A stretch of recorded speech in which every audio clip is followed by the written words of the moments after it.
Happy New Year, everyone. Woo! Welcome to the first podcast broadcast for TWIS in the new year, 2025. A quarter of a way through the century. Dear Lord.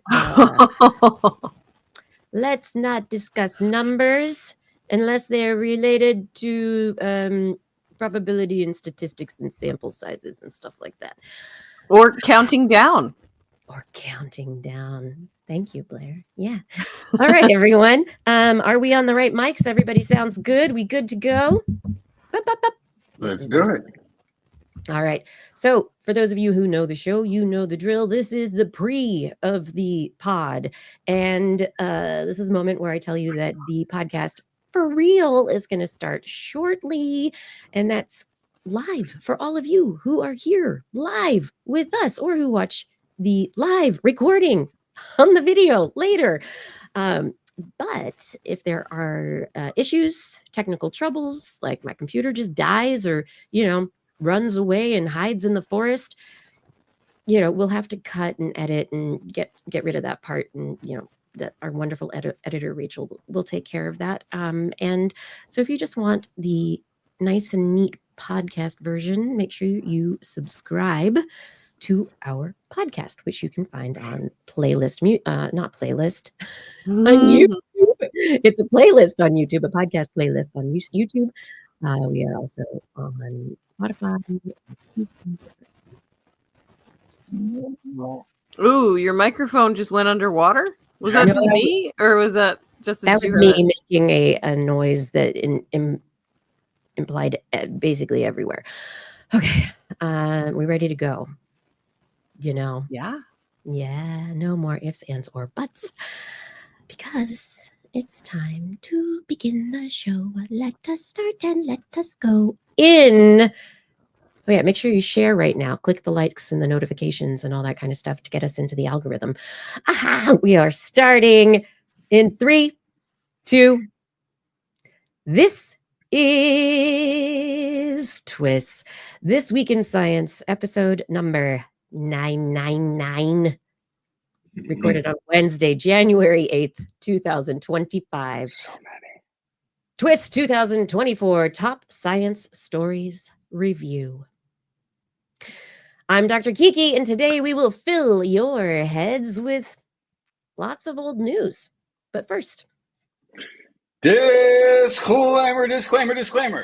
As one year ends, another begins. It's the way it's always been. A fresh new year of scientific discovery awaits us, building off knowledge gained and progress made in the previous year. And while there may be plenty of reasons to put the past year behind us, before we do, we will look back on the year that was, highlight a few of the scientific achievements, sometimes whole categories of advancement that change the way we understand the world around us. So let's reminisce about things we did not miss while listening to another episode of This Week in Science, coming up next. I've got the kind of mind that can't get enough. I want to learn everything. I want to fill it all up with new discoveries that happen every day of the week. There's only one place to go to find the knowledge I seek. I want to know what's happening. This week in science. What's happening this week in science? Good science to you, Kiki and Blair. good science to you too, Justin, Blair, and everyone out there in this wonderful and extremely happy new year. It's 2025. Those of us here are still alive. And we're going to dive into memories all alone with the science and you. We are going to be doing our annual review of last year. Every year we review last year, and we cover the top 11 science topics of the previous year, according to us. handpicked them. Well, actually, according to us, it's the stories that we talked about the most, the kinds of topics we talked about the most. But anyway, Justin, why do we count down the top 11? Well, because everyone else has put out a top 10 list, and then it leaves you hanging, wondering what would number 11 be. So we've included the 11th just so that no one had to, lose any brain cells trying to figure out what it would have been. But Justin, then I must know. Mm-hmm. What would 12 be? Actually, this year, 12, for the first time, 12 would be global warming. It is. I don't think it's fair. I don't think it's on the list. Because it was just such a big story, I think we didn't really talk about it a lot. We'd go, hey, it's the hottest year ever again. Oh, Yeah. Hey, look, carbon dioxide levels are going up to the highest ever again. Oh, look, fire. Oh, hey, LA, I'm sorry for what you're going through right now, honestly. Yeah. And thoughts are, what I'm not going to say it, but our hopes are that as many people as possible come out of those fires in Los Angeles unscathed, safe, and healthy. And you can't blame one incident on climate change, but At this point, the when climate you're has changed. I mean, like when everything that you're not supposed to blame on global warming is the unprecedented event of its scope in relation to any that we have seen before, I think it's okay. Yeah, you can't blame extreme weather on climate change, but you can blame the frequency of extreme weather and the severity of extreme weather on climate change. And in this case, frequency and intensity are showing up constantly. Yeah, absolutely.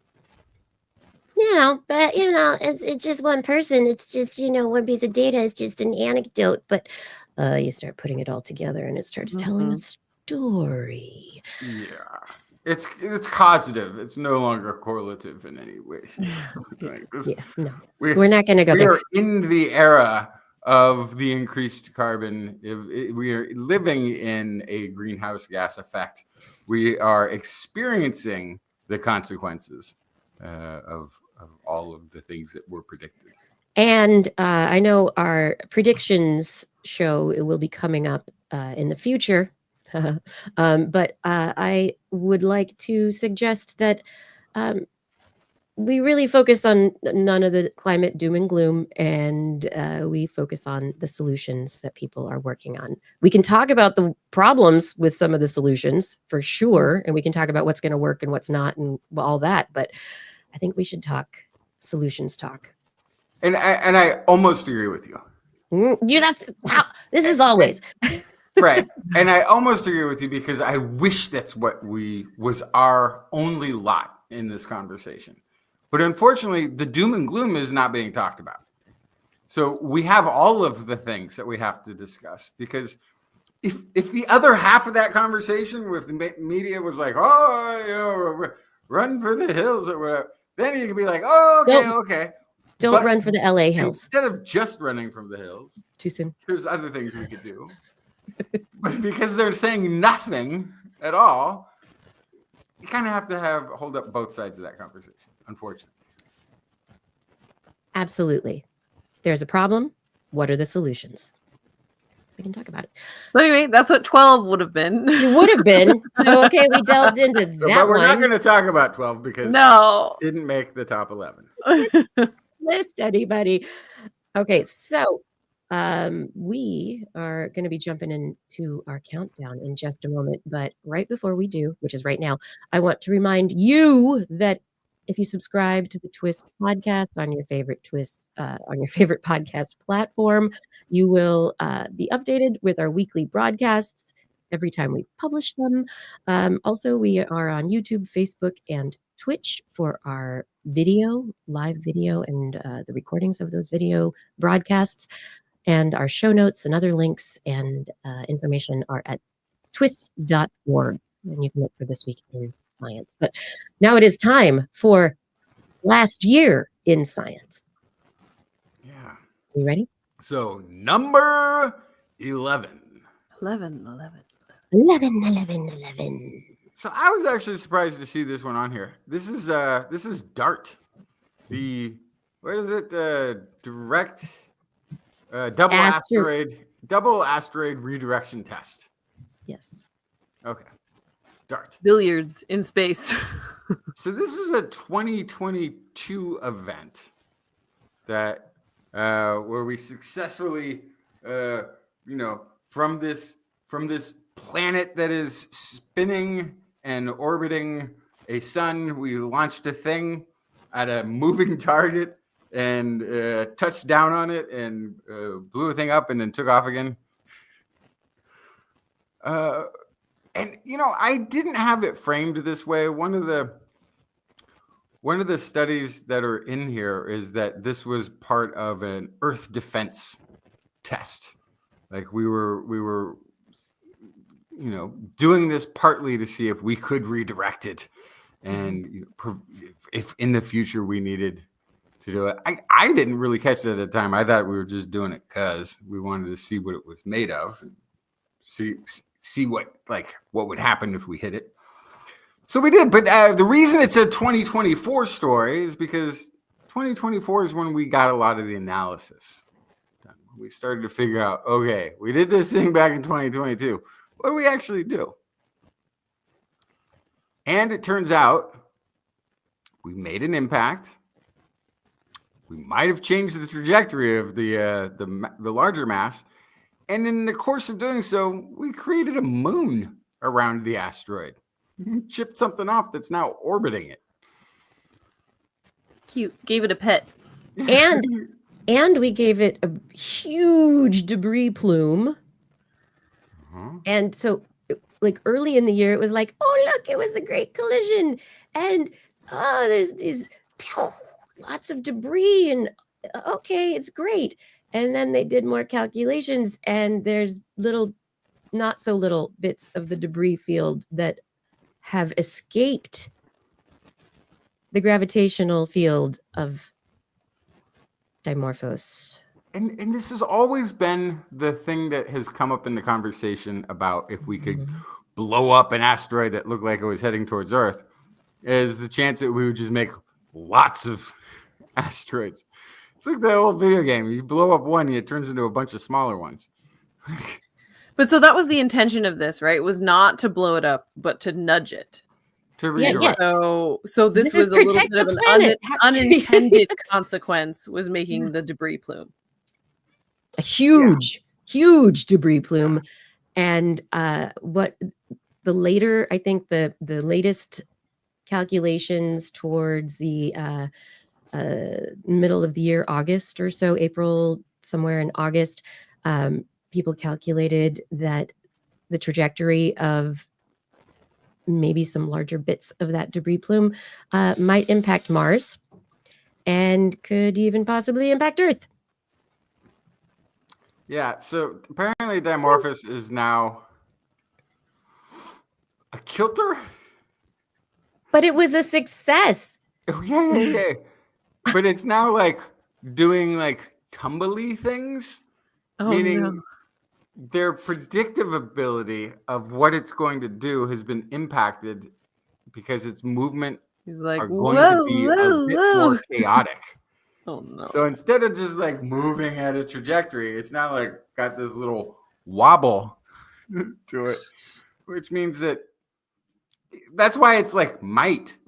They wouldn't, if it was just flying through, they'd be we know what it's going to do. Panic or don't panic. We can tell you which one. Because it's all cattywonk, they're not really sure. Cattywampus. Yeah. We don't know what's going to happen, but I mean, as far as, hey, let's send a little craft to see if we can impact that in terms of, it was the Conversation had an article written by some researchers who said the collision was of a mass of 580 kilograms hitting an asteroid of roughly 5 billion kilograms, the equivalent of an ant hitting 2 buses. Yeah, but in space. In the vacuum of space, yeah. Which might actually do something. So there's, I think it's the Hera mission. Nudging Hera? works. HERA, Hera. I don't know what it stands for. Hera. Mhm. European Space Agency back in just October launched to go get the best look yet of it. So we'll learn more. Imagine if we doomed ourselves by nudging an asteroid to just test a concept, and it went that far wrong. Yeah. Nope. I feel I'm just going to go with the PR spin that we had a successful asteroid redirection test, and we can iterate in the future. Sure. Sure. Mhm. Yeah, I loved the darts. I love the dart story, and it'll probably keep giving us more with Oh, Hera later. that brings us to number 10. De-Extinction. De-Extinction, that's right. Your favorite topic, Blair? Yeah, absolutely. Why save the animals that exist when you could bring old ones back? Anyway, there was some interesting news about the southern white rhino, which has been in and out of the news now for years, trying to figure out how to save these two little northern white rhinos that are the only ones left. And so in the southern white rhino, they were able to basically do IVF in a southern white rhino. And so the hope is that they could then do that after this proof of concept with the northern white rhino, which there's only 2 of. So since there's only 2, they need to do all sorts of kind of genetic meddling in the lab before trying to impregnate a rhino with that embryo, maybe impregnate a southern white rhino with a northern white rhino embryo so that they can try to increase the numbers. My whole thing is, how many southern white rhinos are left? They're also endangered.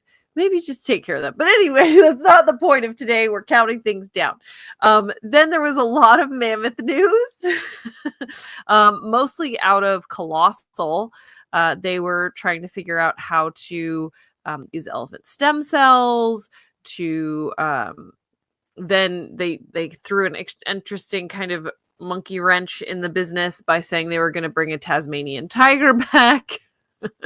It all just seems like a lot of words at this point, but it was interesting news. And then also we learned that for sure the woolly mammoths, according to the fossil record, did not die out because of a lack of genetic diversity. So it wasn't like a genetic bottleneck or anything like that. It wasn't inbreeding.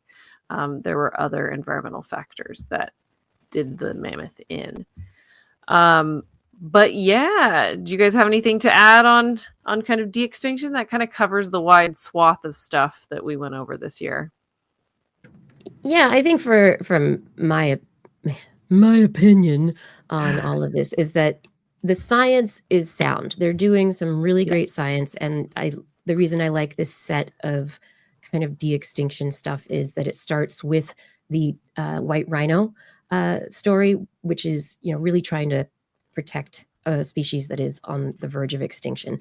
But the stuff that is learned there about genetic modification, about being able, all of these experiments in using elephant DNA, splicing it with whatever is left of the woolly mammoth DNA, and then, how do you, and then having I guess the most closely related elephant possible, have the baby, it's not a woolly mammoth.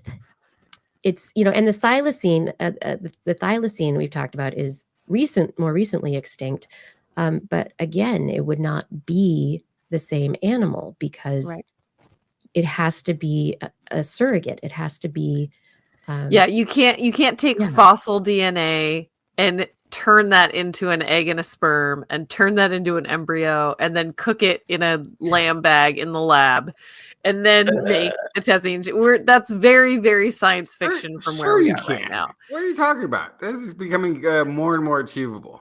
It Absolutely. is, but it's not there yet. But I think yes. I Go tell ahead. you what, like I've always been for bringing back the woolly mammoth, and the Tasmanian tiger. I think also would be very cool factor.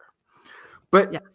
I will really, really get behind bringing back the most recent other hyper intelligent creature that the planet has ever seen, the Neanderthals. Neanderthals. And we have a bunch of that DNA, and we have a perfect surrogate that's compatible. We know that already. I feel like ethics committees wouldn't allow that, but that's just me. That's why before anybody invades Greenland, we gotta do like a Kickstarter to buy it, and create our own rules for the research department there that allows the return of the Neanderthal. Right. I mean, big picture. Yeah, I have some ethical concerns, but why not Denisovans? Denisovans because we don't have as much of the DNA, and I'm also not convinced that they exist.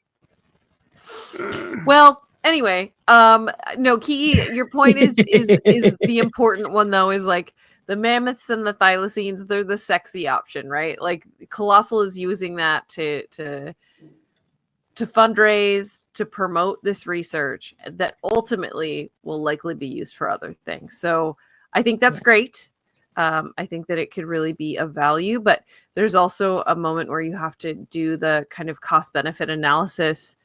Conservation groups do this all the time. Is 2 northern white rhinos, is that where we want to put our resources, or do we want to put it into a species that has 50 individuals left or 200, right?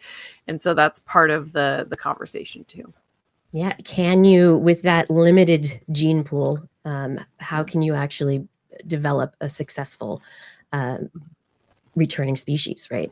Anyway, and but I think, the reproductive aspects of protecting the extant, not extinct species on our planet is actually much more important. Absolutely. But, PR, it's awesome. And a lot of this research from Colossal is PR, and it hasn't yet been published for some of it, but it will eventually, I'm sure. I think that isn't that also what's being done when you're talking about like saving the last couple rhinos? Isn't it also like gets better PR fundraising when it's down to 2? I mean, it's the same to me. It's like absolutely, yeah. thing. But the process, the science, the technique, it's what's going to be better for all the rest of the animals that go away. Yeah, like they're talking about the northern white rhinos, but all the research is allowing them to IVF southern white rhinos and make more and more southern white rhinos. Like, shh, we're actually helping them. It's good. We'll get more of those. Yeah. Speaking of more things and stuff that doesn't disappear, no matter, we really haven't figured out how to get rid of it yet. And number 9. Number 9. Number 9 on episode 999. Oh, if you're into numerology, that's it, everybody. Anyway, number 9, plastics everywhere. This is the year that research really came out, finding plastic in everything, microplastics everywhere. It's in every little bit of everything. And the first story of the year that we covered was plastics in penile tissue. So, of course, now there is more research and money headed into discovering, the ways to get rid of the plastics in the human male body. I mean, penile tissue. I mean, no, I'm making a complete joke right now based on the fact that a lot of research money goes to research on men's issues as opposed to women's. But anyway, plastic penis problems. And there may be issues with the plastic causing erectile dysfunction, but that is still to truly be determined. Beyond that, we moved on to plastics in placentas. And that is actually an issue because if plastic is in placentas, then that is leading to the blood supply between the mother and the child. That plastics are probably getting into the fetus and during gestation as a result of plastics in the placenta. We talked about this story when we had our guest Jess Hebert on the show one evening. She's a placentologist and has all sorts of great things to talk about there. But there's definitely still more to learn about, the impacts of these microplastics, what they do, how these polymers, the polyvinyl compounds, how these nano and microplastic pollutants actually impact development, gestation, immune systems, all, what happens, what goes on there. And then later in the year, no, actually it was still in March, after the placenta issues, there was a study published I'm opening it right there. Oh, my computer's not opening it. Maybe I have an internet problem. I don't know. Rachel, this is the kind of thing that we'll want to get rid of because I can't get into that page for whatever reason. I can jump way ahead. It was No, but hold on. last story that I covered in December. Yes, please. Yeah, and microplastics that were found basically throughout the body. This was a metadata study where they looked at all the studies, most of which were probably in 2024, and they found placenta, uterus, semen, testes, bone marrow, thrombi, veins, arteries, skin. There's microplastics throughout. They also noticed that when there was disease, that the lesions of the disease, the sort of affected tissues, had higher amounts of these microplastics. But the thing is, they don't know if that is a causative or if it is the lesion tissue is just trapping more of the microplastics. But they did at least find that correlation that sort of diseased or damaged tissue is seeming to collect more of the microplastic than. And in that instant, if that case, it could actually become a diagnostic tool. And in this the last study with the nanoplastics and forever chemicals, they did also look at the impact on proteins critical to human development: beta-lactoglobulin, alpha-lactalbumin, and myoglobin.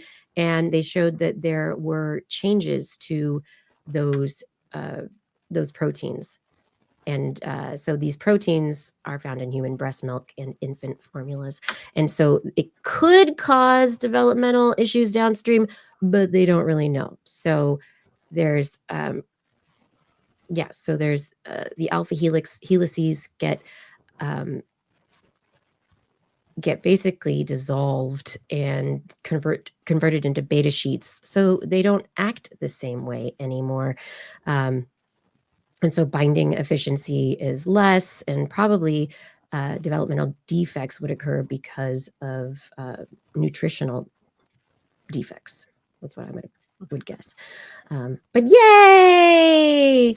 Plastics, they're in you and me and you and you and you and you and you. And they're in everything. They're in the air. There are studies that there's plastic in the air. There's plastic in the water. There's plastic in the dirt. And so the water is very everywhere. likely how it's getting in. And so here's the other aspect of that. We're trying to come up with ways to filter this stuff. We covered one that somebody had created a foam filter system that might be able to filter large amounts, but it's different chemistries. It's different. Like the plastic isn't like one plastic. It's a whole range of chemicals that are involved in this. And most of them are making it through water waste treatment plants. Now, depending on where you live, that's a big deal or it's not a big deal. For instance, the wastewater from someplace along the coast, say San Francisco or Los Angeles, likely their wastewater, once it's treated, it goes out into the ocean. So then, yeah, marine life can be affected, but not people. However, you have to remember that the water that they use, like we were talking about, we learned this on the show. We had a guest was talking about this. The water that the coastal region is using came from upriver. And upriver, there was a plant there that collected water, cleaned it up, and another one that after people used the water, they mixed it back into the river.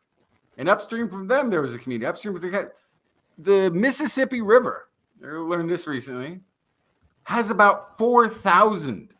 No, more than that. Over 4,500 water waste treatment facilities.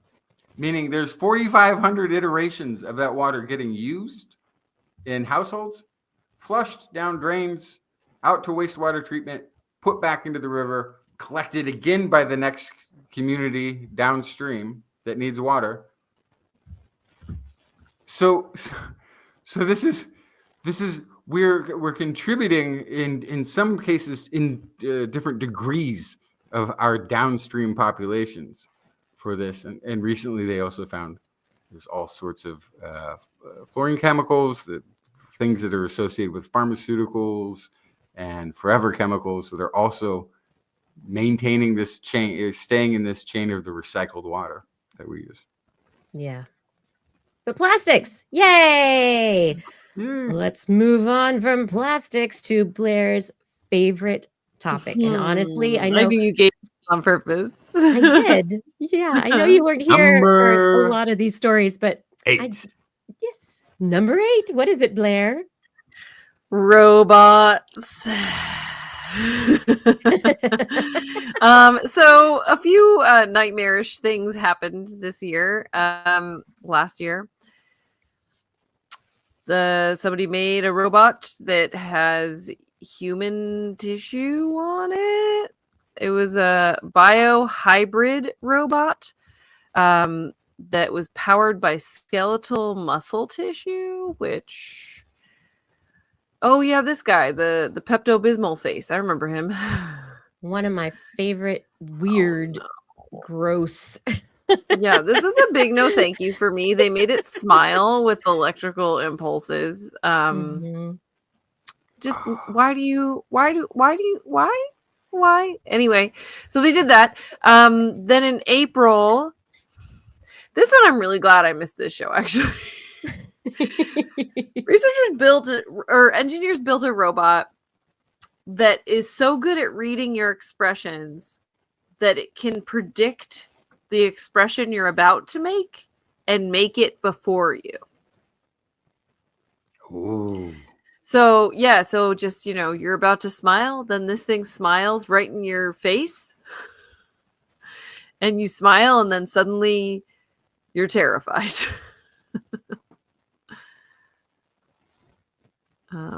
No, thank you. But it's the timing of it and the prediction of it is fascinating because they're using machine learning to understand how the human face makes expressions. And you did this little micro expression, which means you're going to smile, right? The predictive power of that is really ridiculous and scary. It's scary as a robot, but then actually you realize how they're actually going to use it, which is to make money. But anyway, then also if robots can like match you and mirror you, you'll get along with them better. Yeah, right. And then they can sell to you. Also, engineers gave a mushroom a robot body, and it moved. I missed this one too. This is wild. So this is very reminiscent to me of the story that we reported on in the wrap-up show last year. It was one of my stories from 2023, which was the goldfish in a tank with wheels. This seems very much like that. It's a mushroom in like a robotic octopus, basically, and it's moving around. Wow. But it's mushroom powered. That's cool. You know what? Honestly, I'll be taken over by mushroom robots. That doesn't bother me as much as the human face made out of Pepto-Bismol goop. But and then the last one was in September. There was a humanoid AI that was kind of unveiled to be rolling out into human homes. So it looks very much like the Tesla robots. The Tesla robots from the big Tesla event that happened recently that turned out to be not AI Somebody in the powered suit. and totally fake. Yeah. Yeah. It's a person in a but this- robot suit. it's a robot being powered by a person behind a screen, like the Wizard of Oz.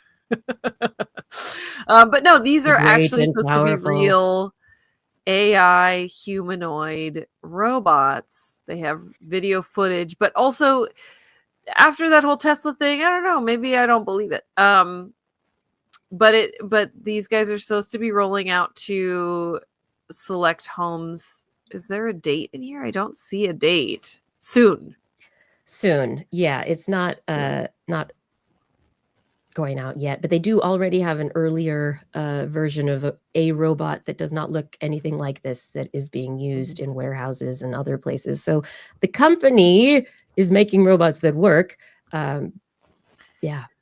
My whole thing is why do you want a robot that looks like a human? Because you could achieve pretty much everything that you need to have achieved in a home by a robot with probably a better body design.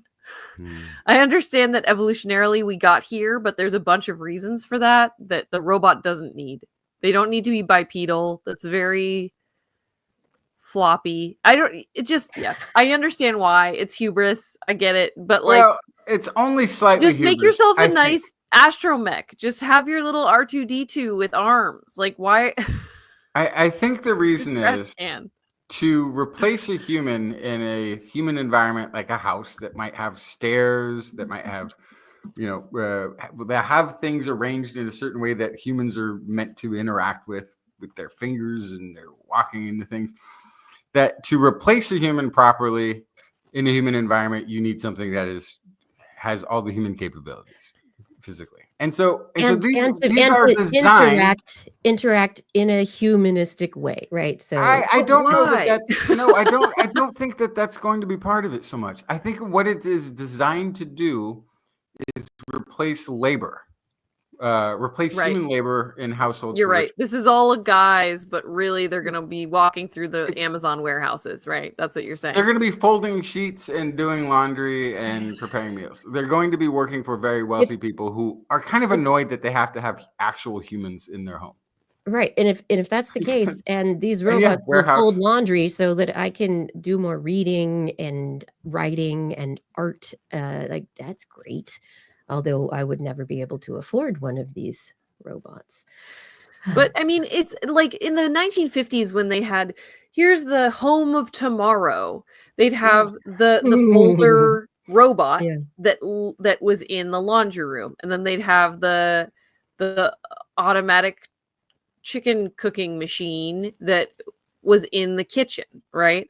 So I think there's a certain piece here that's just I want a servant. I don't know. It's weird. It's very weird to me. So they but it has to look like a human. They already have servants. They already have humans doing these jobs. Yes, you're right. The point is they want to get rid of the human part, but they don't want to turn their home into an Amazon factory with conveyor belts running everywhere, right? Like they want the automation. Better, but that's just me.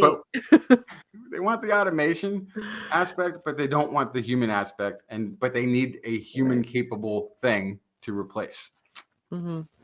Yeah, that's all it is. Okay. Well, anyway, robots. Yeah. Robots. And then war. Who need people but don't like people. Right. Justin, you're right. That's the other one. All right. Anyway. And in the other part of getting rid of people, oh, you think COVID's over? No, it's still simmering. It's around. It's got weaker strains that are out circulating, doing its thing. We've got a nice little flu, a little normal. Are we already doing thing going on? Number 7? Yeah, what number are we going on to? 7. 7. Yeah, so we've got those things, but this year we also got bird flu. Boo. And it was story after story after story related to the discovery of initially finding the initial let me see, where was it? When was it? I didn't put the date down there. The bird flu was in June. The first confirmed case of infection for humans was in June, but we started finding it in cattle earlier than that. A study in Nature that let's see, when was that when it came out? I'll figure that date out in a second. But it was discovered that cattle were getting sick, and they were like, oh, why are cows getting sick? It looks kind of flu-like. Maybe we should check it out. And it turns out that, yes, indeed, pathogenic avian influenza H5N1 was being transmitted somehow, maybe in the pasture, maybe through open-walled feeding structures for the cattle, where there's grain that the birds would like to come and eat. And the birds brought this pathogenic virus to the cattle, and the cattle were like, yay, we'll spread it to some people. Yay, mutations. This is a very it mutates a bit, and they're keeping their eyes on the mutations that are happening here, because over the course of the year we have discovered that not only has it spilled over into cattle, we also have discovered that the spillover from cattle, it doesn't just act as a respiratory virus. It goes through the blood into the tissues and can be spread via the lactations of the cattle. So milk from cattle can carry this H5N1 virus, and humans have become infected by non-pasteurized infected milk during this last year. Additionally, there is respiratory droplet spread as normal. They've seen it in mice, in ferrets, in humans as well. And in humans who are already ill, they've got pre-existing conditions, the circulating strain of H5N1 that's kind of been around for a while, the average mortality rate is around 50%. The question, though, is that if it were to mutate at one of the sites that would allow it to gain entry into humans in a way that it would allow further spread through respiratory or other means from human to human, would that maintain the mortality rate, the pathogenicity, or would it decrease? And sometimes it decreases because there's trade-offs, but not all the time. So bird flu viruses, they found, might infect mammary glands more often than thought. So it's a question as to whether or not human lactations will be a problem if it does spread to people who are pregnant or breastfeeding. And cats. Oh my goodness. 20-year review of avian flu in cats suggests that cats are very susceptible to H5N1, and they die. It kills them very easily. And cats can be a potential vector between humans and themselves. That and they can also be a reservoir, because cats can get the human version. Yes, you can pass it back and forth.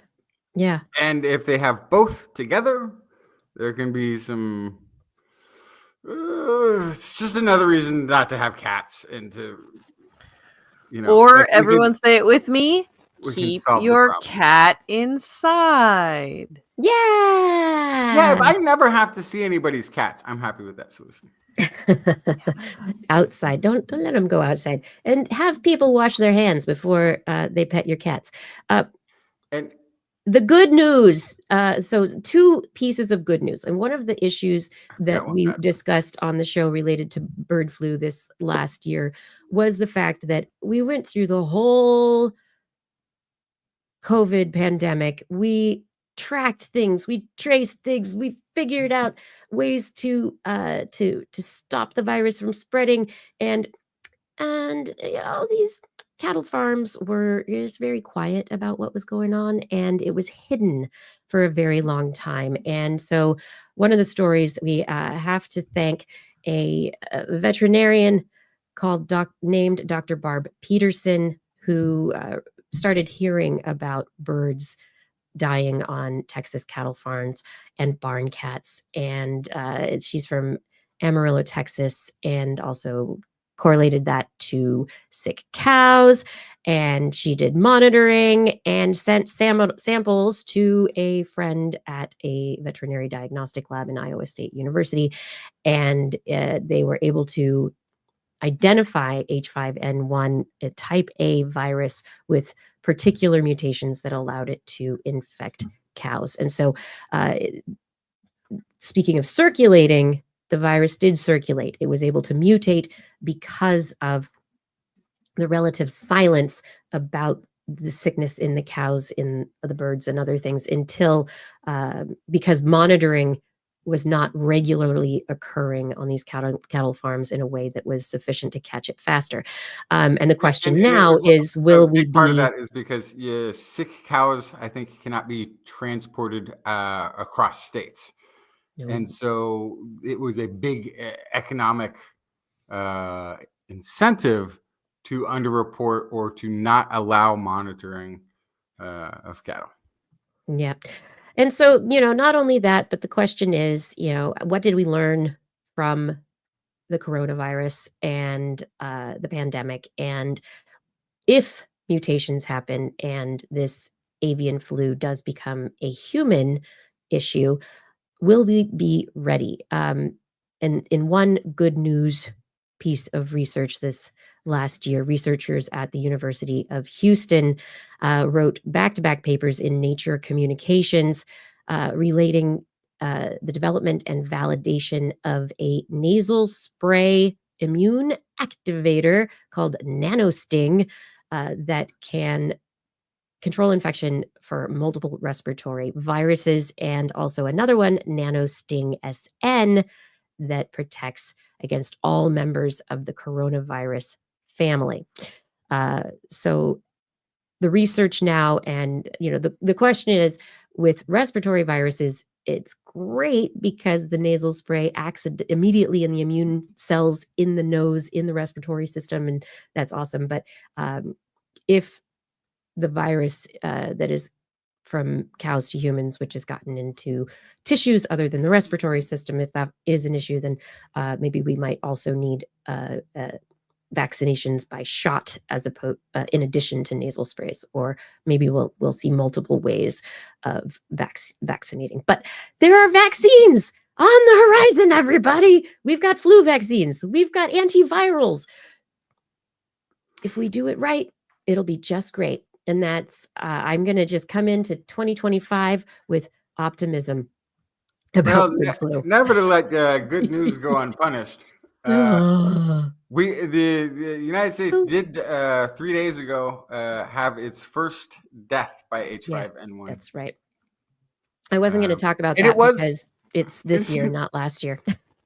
Well, yeah, you're right. And so we'll talk about everything's fine up till 2024, the end of 2024, and we'll fill you in on the rest later. And that later means we're moving on down the countdown to gosh, what's the next one? Number 6. Number 6. Oh my goodness. This is going to be ridiculous. Okay. So number 6 is Astrophysics, and everything happened. There was so much. Yeah. So, I mean, JWST has like we have one a month here through the year listed, sometimes more than one, but you could have done multiple a week for the amount of, JWST has been up and running and making observations for a while. And it sometimes takes a little bit for the surveys to then put that information, or the analysis to put that information together into a paper. And they all seem to hit in 2024. we are.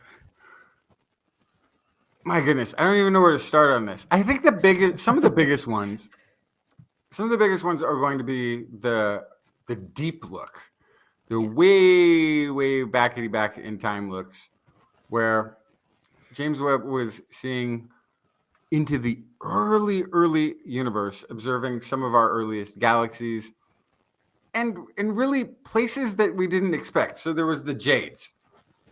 The Jades, GSZ14-0, according to this. These were 290 million years after the Big Bang, based on the way that we're measuring things still. And it's galaxies.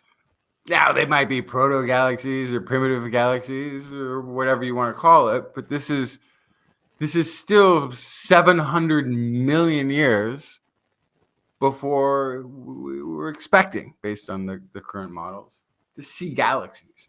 They weren't supposed to be there. And you can say, yeah, but it's just early, but they weren't supposed to be there under the current guesstimates of things we haven't been able to observe. Now we can observe it, and now we can see galaxies. We saw there was also the Red Monster Galaxy. That one was in November. It detected 3 ultra-massive red monster galaxies, each over 12.8 billion years old, nearly the size of the Milky Way. Suggesting, of course, again, massive galaxies formed much earlier in the universe's history than previously thought. There was other like weird observations that are on here that I don't recall. Like it saw the smallest asteroid in the asteroid belt, the smallest one we've been able to detect. Yeah, they did that as well. Yep. Wow. Mm-hmm. Because asteroids are usually noise in the stuff that you're looking at further away, and they went, oh, well, let's look at the noise, and they were little tiny asteroids. It's kind of cool. And then there's the fun stuff with the whole Hubble constant and the expansion of the universe, where on the same day it seemed like there was 2 papers out, one saying JWST confirms the cold dark matter theory. It's a confirmation. And then another paper, also by preeminent Nobel Prize winning people, was that, JWST has just confirmed something's completely amiss with cold dark matter. And it has said that the Hubble constant is even further apart than we thought it was. And they dropped it like on this, basically on the same day. So what's going on? We don't know. There's a couple of theories. There's a very old theory. I think it's part of Mond that was like, some of this fits very well with what Mond would find with the early galaxies and the way the galaxy formed by an expansion of gravity and then a quick collapse that does rapid star formation. This fits an old theory, although Mond doesn't work for most of the rest of the observable universe. It's got a hit, so let's give it to it. And what was it? Ethan Siegel came and he said, Mond is kind of that, it'll fit whatever you want it to. It's like it doesn't fit anything with all the details, but if you can massage it, it fits what you want it to. So I don't know. Wait, that's obviously true for the standard cold dark lambda theory that is showing that it doesn't make sense over and over again. Well, one of the things that it's showing, and there's also DESI. DESI is I forgot what it stands for. It's like the dark energy something. Gosh, what does DESI stand for? Survey. No, dark energy spectroscopic instrument. That's what it is. Thank you. You're welcome. So this one coming back also found, hey, the universe is expanding, but it's not doing it in a controlled way like dark energy under cold dark matter, lambda cold dark matter. It's having a different rate early on than it is having later. The expansion rate itself seems to be different. This is actually challenging whether dark energy is a thing. It's not a thing we've observed, even though there's always a number attached to it. Like it's an observable thing. It's not. It's this vacuum energy that has been hypothesized it was in a weird way. It was created by Einstein to fix the fact that his model said the universe should be expanding or contracting. So he kind of put a steady number in there to have a static universe. The expansion of the universe kind of messed that up. So they kind of changed some things that it can now actually be doing the expansion. But now, according to Desi, that would be a controlled rate. According to Desi, it doesn't look like it's controlled. Now there's theories out there. There's time dilation is what we're seeing in the different expansion rates of the universe at different epochs. So this is a fascinating subject because it's just more exciting when we don't know, I think. And when we think we know and then find something that doesn't fit that data with something as verifiably sound as the DESI or JWST observations, the first real solid observations we've had of some of these early universe artifacts. Really, now we have a new frontier of discovery that needs to figure out why is it we're getting disparate readings, different measurements, different analysis results from different researchers. It's very exciting. I really love the idea that our universe is not homogeneous and that there's heterogeneous forces at play based on, I don't know, the amount of mass or gravity or, whatever. There's all sorts of weird things. There's one, it was a very minor study. I don't even know that we covered it, but it had to do with depending on the difference of plane that a galaxy was on from ours when we observed it, its redshift would be different, would be affected in some. But it's there's all these weird clues, even when they have done some of the redshifting of galaxies that are in a cluster. Some of them come up with very different redshifts depending on that galaxy within the same cluster, and so there's a lack of uniformity that we expected. We fully expected physics the same everywhere, or that what we're using to measure physics. I think the physics is the same everywhere. I don't think it changed. No, I think the physics is the same. I think that there are, but I think there are things that we are using as measuring sticks that are not as accurate as we might have thought they were. Our work is only as accurate as our assumptions. So, if space is accelerating, isn't also time? No. It's space-time. It's space-time. It's supposed to be the same thing. All I know is that now. Time goes faster the older you get. Anyway. Time is a construct, people. And so is space. See, this is the problem. And everything we know is inferred. We've got them entangled now. And then guess what? And then that's what the string theorists. That's not even part of this. The string theorists are saying now, the fabric of space is just entangled things. Listen, we're just in a marble on a cat's collar. It is what it is. It's all just an episode, the first episode of Men in Black. Just watch that, and then you got episode with the series. First movie. Yeah, movie installment film. Anyway, number 5. Yeah, well, number 5 is going to be arriving in just one moment because it's time for me to take a little break for us. So I just have to say, 11 through 6. We're counting it down. 5 through 1 is coming up on This Week in Science in just a moment. At this time, I would like to remind y'all that if you are not subscribed to This Week in Science, please hit that subscribe button if you're watching right now. If you are subscribed, you're watching, share what you are watching or listening to. Share it with somebody else. We would love to get your friends in on all the science fun. That would be really great. And once we get everybody in and sharing, and also make sure those notifications are turned on. Once that's going, you can go over to TWIS.org, our website, and click on the Patreon link, which is the place where it's our fundraising community, crowdfunding community. You can become part of our Patreon sponsors.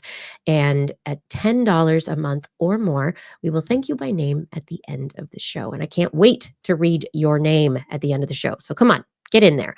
Additionally, our Zazzle store is linked at the TWIS.org website, and you can find fun items related to TWIS, art by Blair, really cool towels and bath mats and shower curtains and mouse pads and hats and shirts and so much fun. Anyway, this show is for you and because of you, and we can't do it without you. So bringing you up to date with our down-to-earth views on science discoveries, or, last year's science discoveries. It's only possible because of you. Thank you for your support. Okie dokie. Now we are going to move into number five. Number five. So I'm taking number 5 because this was the year that I got to dig into some really interesting subatomic concepts. So number 5 is electrons, photons, and weirdness. Early in the year, Electrons are already weird. They have no mass. right? But but they are negatively charged, and if electrons are stimulated in the right way in a molecule, they can be kicked off as a photon of light. They spit out photons, and everything is waves, everyone. I just want you to know that this was the year that I really, really came to understand Feynman's statements that, it's great. You can think of it as a particle. That's like split moment in time. That is just this little tiny moment. It's all waves. It's energy. And it's all waves and interactions and probability fields, everybody. And before Feynman, there was another gentleman. I don't know his name, but he weighed in because they were having this big argument about, wave of particle, is this probability? Is this just a statistical thing that we're doing when we're looking at the quantum universe? Is it real? And he basically, his input, I'm completely blanking on his name, but he's just own it. Just understand, just accept that that's the way that the universe is and proceed from there. And people did. People were like, all right, buy in. This is the universe. Let's go. And actually, it was sort of freeing, I think, for a lot of quantum physics to take it on as reality. And with results that followed, that confirmed and can continue to show that there is this wave and probability aspect of reality that is not at all intuitive, but nonetheless is there.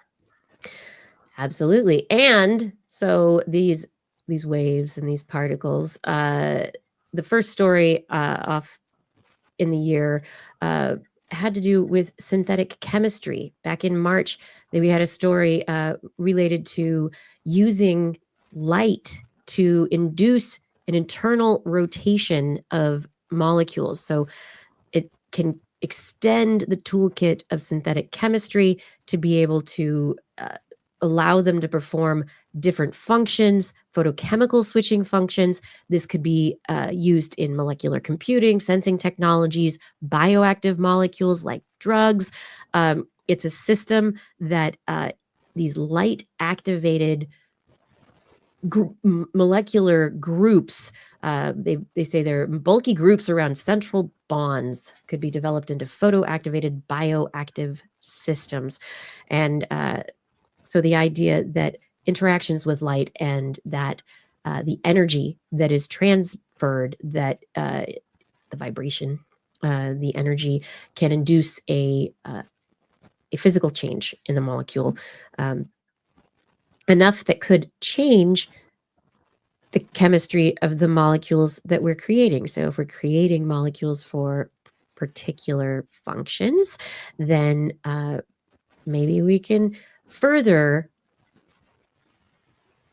adjust them to make sure that they are doing exactly what we want them to do.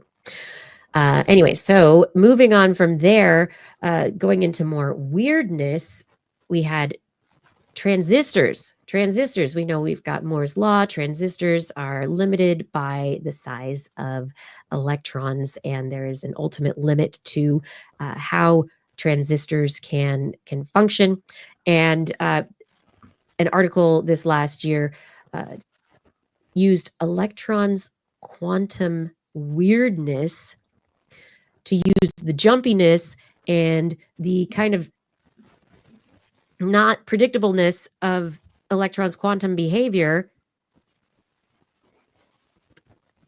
to show that they could get better voltage gating through transistors nearing that physical limit, the sub-threshold swing.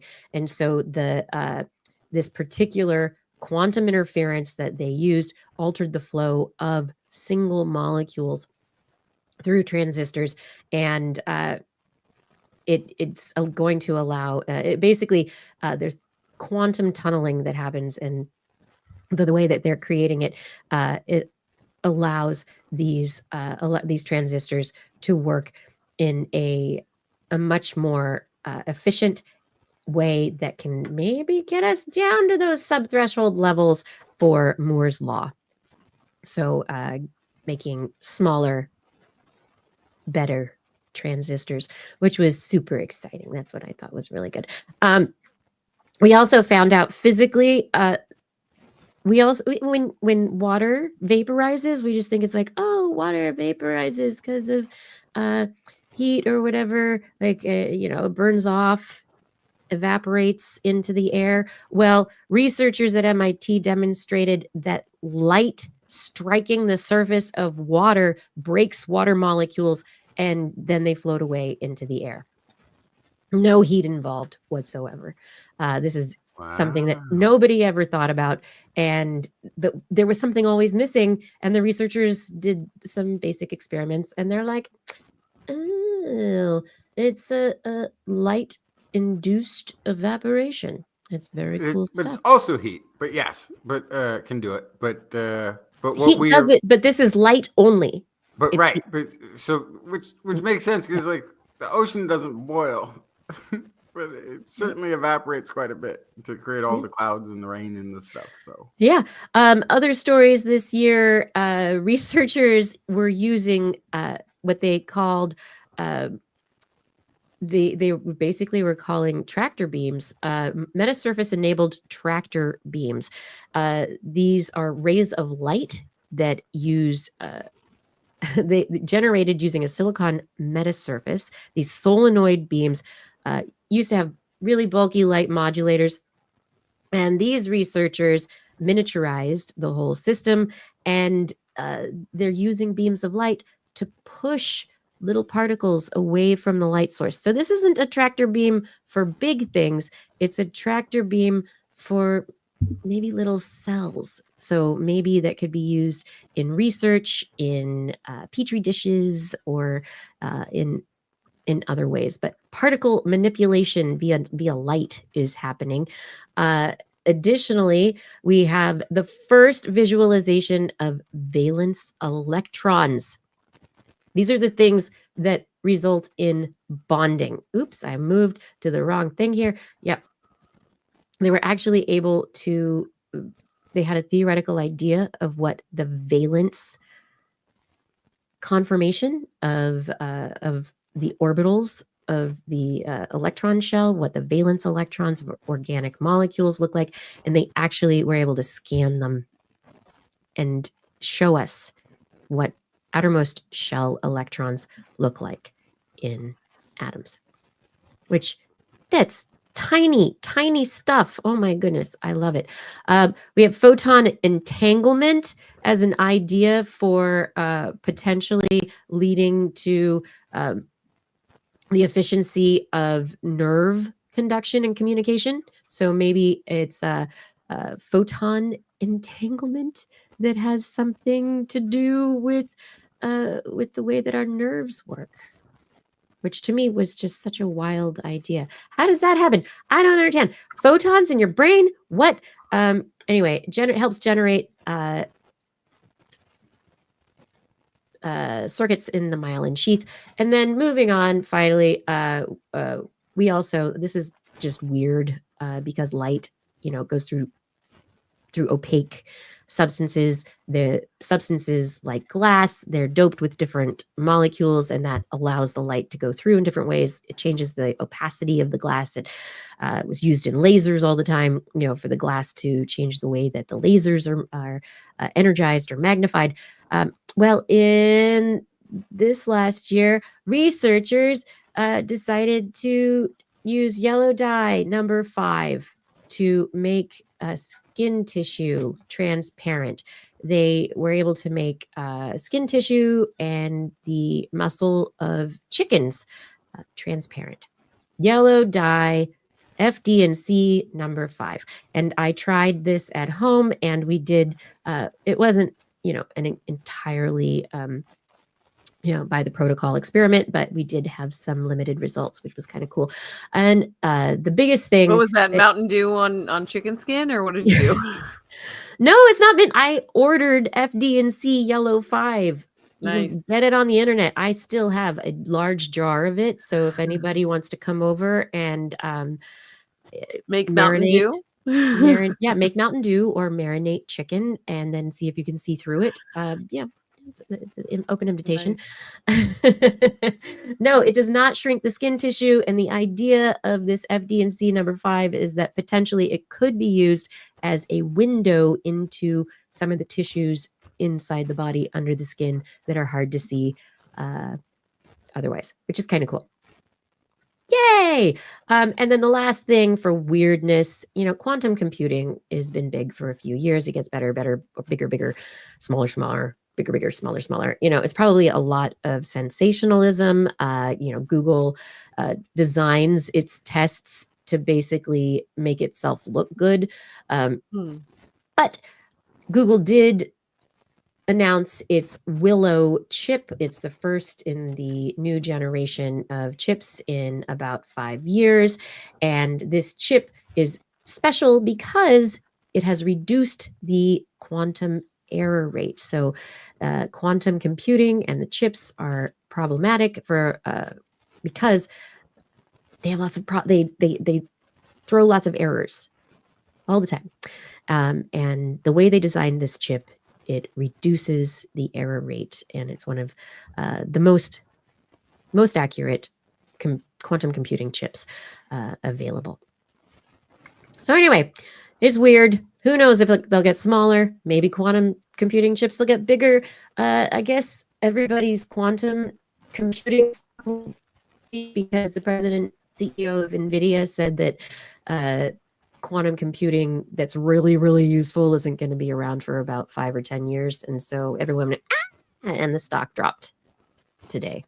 So I don't know. Everything. Cure for cancer, 5-10 years. Quantum computing, 5-10 years. Let's move on. I'm wondering too, though, like I especially with AI and all of the machine learning that seems to have accelerated the way standard computing works. If the quantum computing is going to be another step up from that, or if it's like, well, it can kind of do what the old computers could do adjacent now to what machine learning is doing. You know what I mean? Like it will. So machine learning may allow for more efficient and faster development of the quantum computing processes and hardware.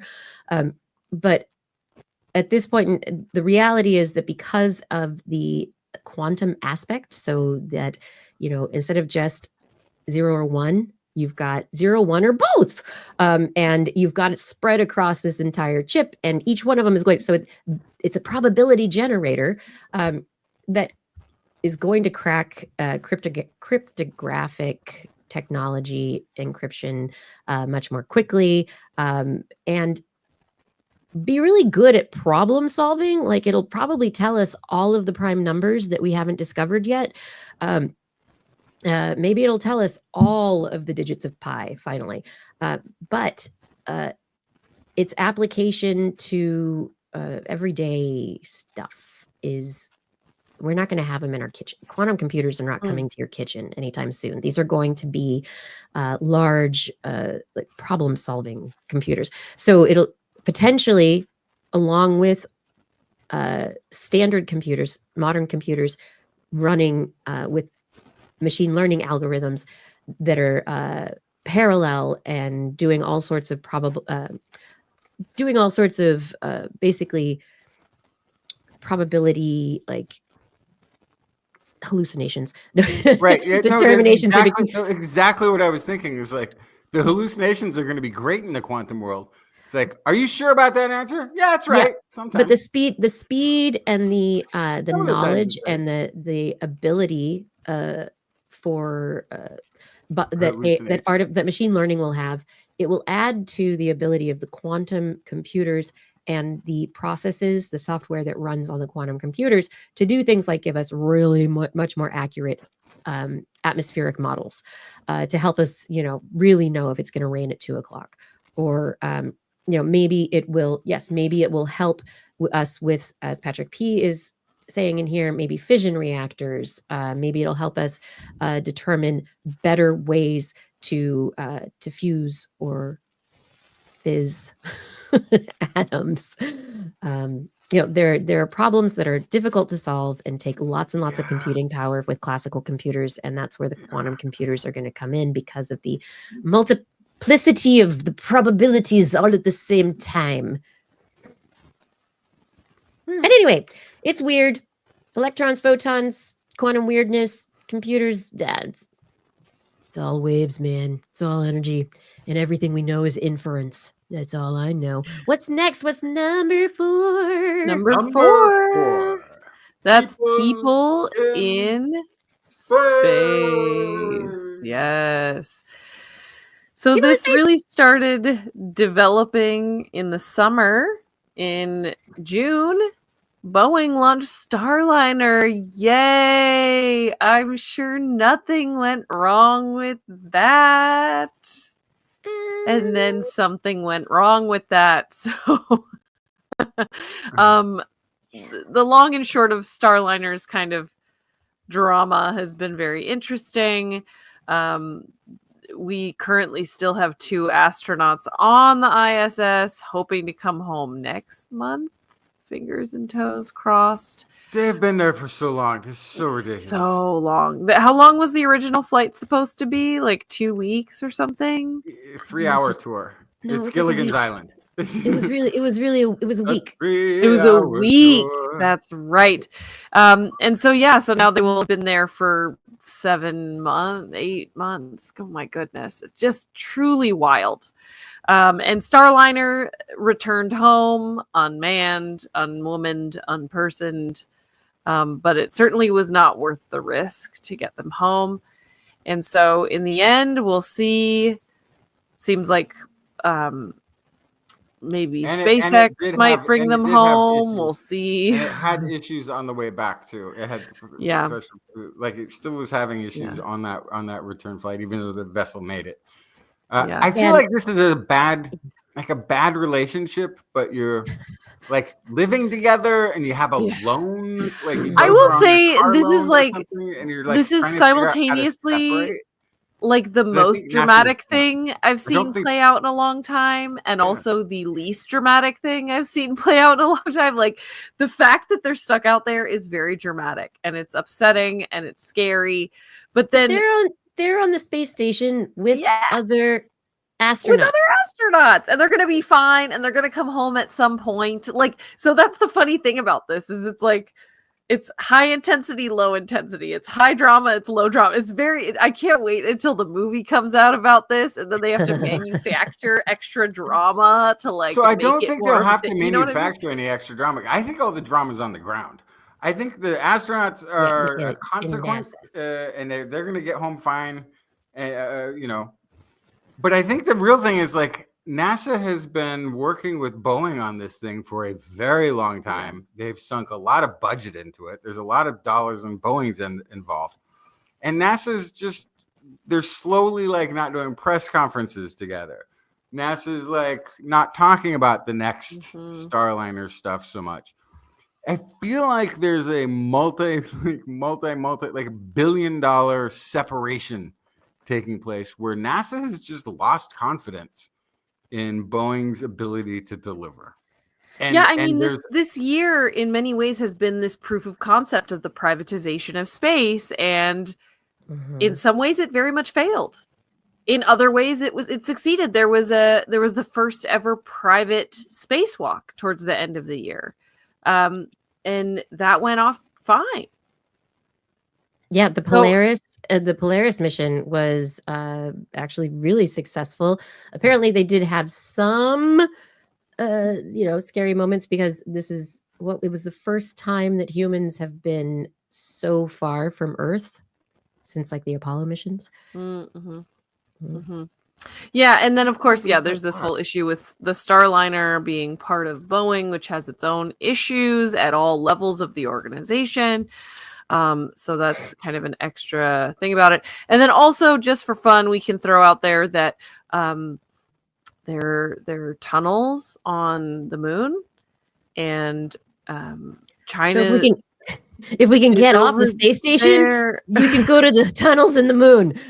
Is China building astronaut hubs in tunnels on the moon? No, I'm not. I'm not going to start that rumor. But there are tunnels on the moon that could be used to hang out in, I guess, if we needed to. Wait out the bird flu? I'm not sure. I think anywhere in space that doesn't have an atmosphere or the strong enough electric, whatever. Like Mars, you're going to have to live underground. Moon, you probably have to live underground. It's a radiation problem more than anything. Yeah. But that's what the caves would be for. The caves would help with the radiation, so it would be easier than building our own materials to thick concrete walls. It's the same idea for Mars. If we get there, go to the caves. Let whatever the land is. Although Mars is now being barraged by an asteroid cloud, we really need the caves. Do we have to do that? Anyway. Yeah, and it has been a big year. SpaceX, also Blue Origin, Boeing, ULA. Man, what's the other one? There's another company that finally got its rocket that wanted to launch sideways and wouldn't launch. They finally got their rocket to go. So the new private space movement is in full swing, and NASA has fully dedicated itself to its 2030 plan of doing more partnerships and outsourcing of a lot of the manufacturing and technology. And that really came to light this last year, I think.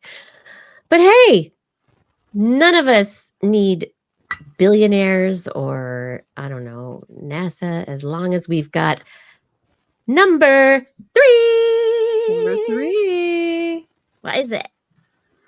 So, number 3. This is AI. Right. Artificial intelligence. Uh-huh. Basically dominated everything. Machine learning. Right. So first we have to do the big asterisk that is we're Large using AI models. like it's used in the media, but it's not true AI because it's not self-aware. We don't think it's not. I don't know that that comes like I don't think most people are really that self-aware. I really don't even think like. So according to people who are experts in the field, this is not true AI. This is machine learning. Well, aside from those, but we are going to use it. We're going to call it AI. Well, yeah. And the news is just in this year that OpenAI has determined what AGI is defined as, and I believe it is making a profit of $100 million in a year. They say they can do it.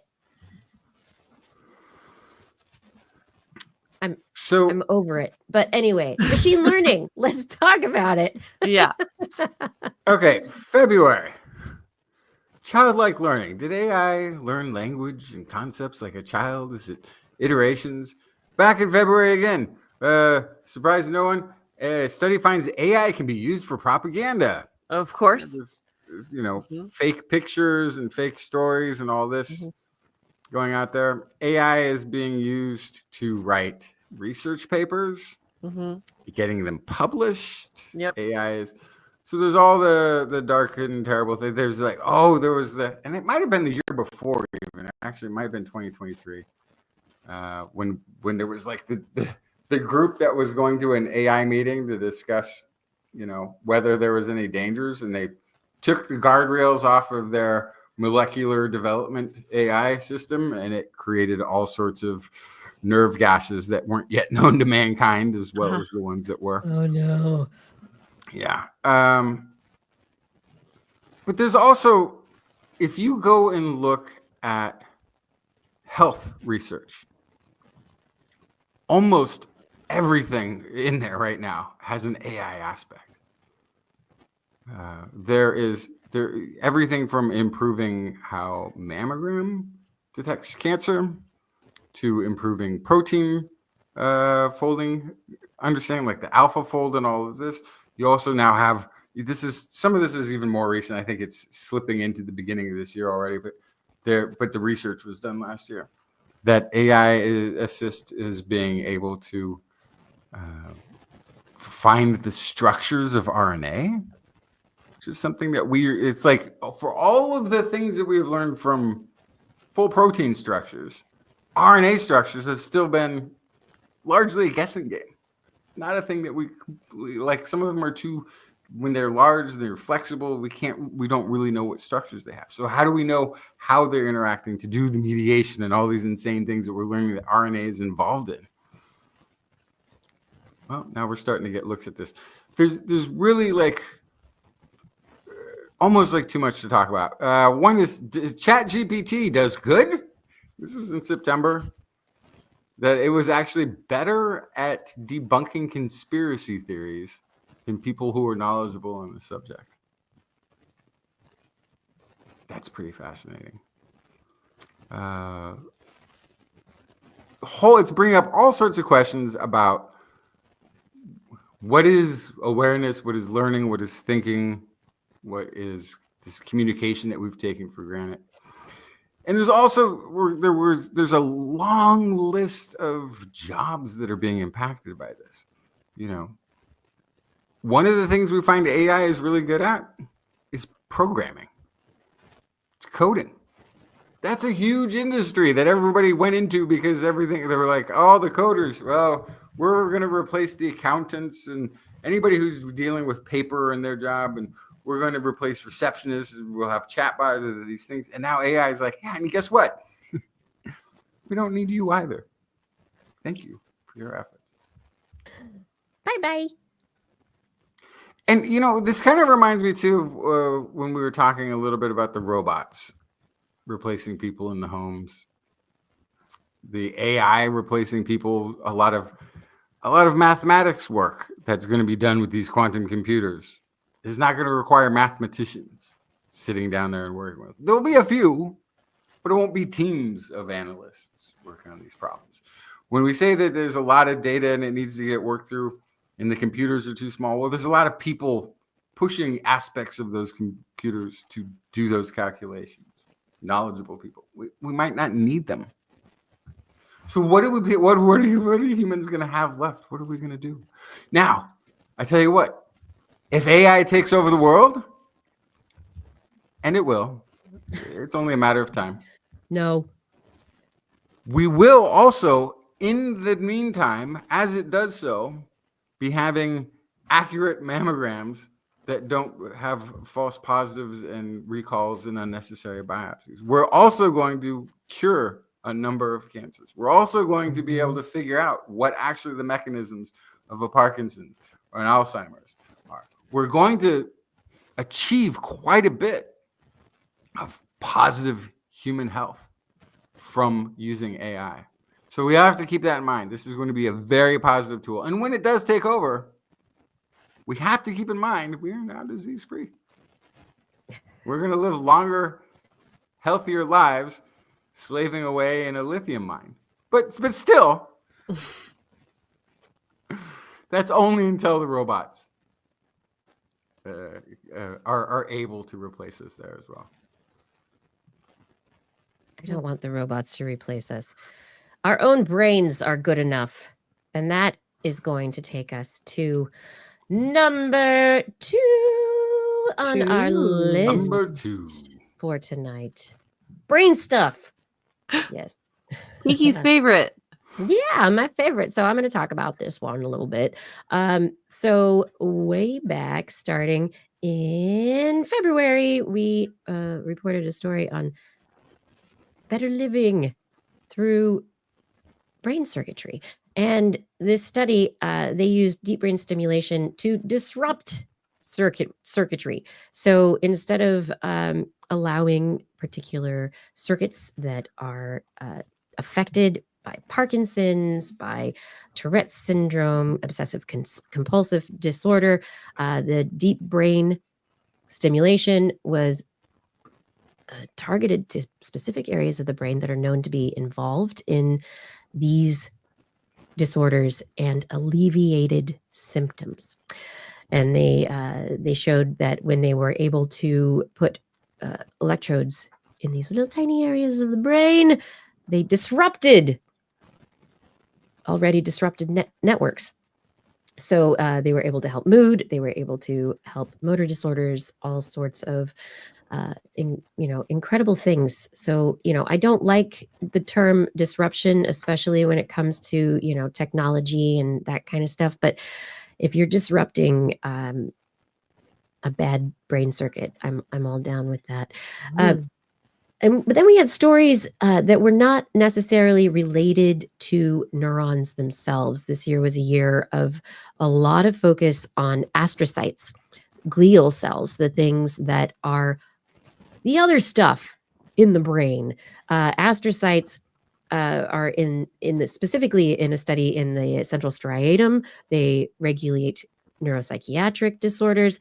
And when they were able to play with a gene expression in the astrocytes, they were able to change the behavior that is similar to things like autism and OCD in mice. And so it basically is putting a point on the fact that neurons aren't the only things in the brain that we should be looking at, and that there is more stuff to be taking into account in terms of how the brain works. From there, oh my gosh, researchers decided to make a brain with mouse and rat cells. So it was mouse rat hybrid time, and it had the mouse hippocampus had rat cells and nuclei of both mouse and rat cells. Yes, the technique was blastocyst complementation. And in this blastocyst chimera development, they were able to create basically interspecies circuits, and some circuits that had been disabled prior to this chimera creation. They were able to rescue some of those circuits as a result of the interspecies activity. So these neurons, these rats and mouse brain parts work well together. It was a very exciting thing to learn that a mouse can sense the world with rat cells. It's I don't know how the mouse and the rat felt about that. There was another interesting discovery about the brain that came out later, we think of the brain as like this jello-y kind of structure, right? You get concussions because when your head is shaken, the gushy, jello-y brain inside your head splooshes back and forth, and that rips the various circuits apart, and then you have issues. Turns out some researchers discovered that there are what are called chondroitin sulfate clusters, known as CS6, and they are important for structural and functional plasticity of synapses in the brain. And they're kind of like cartilage. They are more highly structured than the nerves themselves. They are more rigid molecular structures.